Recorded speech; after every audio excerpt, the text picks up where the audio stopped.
ঠিক আছে, তুমি যেখানে বিয়ে পছন্দ করছো ওখানেই বিয়ে দেবো, আর এটা হওয়া উচিত। কারণ মেয়ের মতের বাইরে বিয়ে দেওয়া ঠিক না, কিন্তু তারও একটা মতের মূল্য আছে।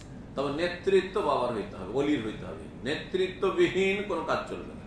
কারণ মেয়েরা আবেগী, একটু তো ভুলে গেছে আর গিয়ে ফেঁসে গেছে মদ খোরের সাথে, বোঝা গেছে না? কোনো কাফের হিন্দুর সাথে ফেঁসে গেছে, হতে পারে না? যার ফলে অলি ছাড়া বিয়ে হবে না, বাতিল। হ্যাঁ, সে বড় হোক আর ছোট হোক, কুমারী হোক, কোকর বিধবা হোক, হ্যাঁ বুড়ি হোক, তারপর তার অলি লাগবে। একা বিয়ে বসতে পারবে না কোনো মহিলা বা কোনো মেয়ে।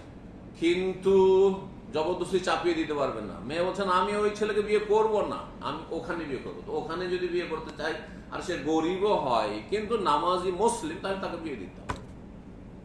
মদখন নয়, হ্যাঁ খুনি নয়, বিয়ে দিতে হবে।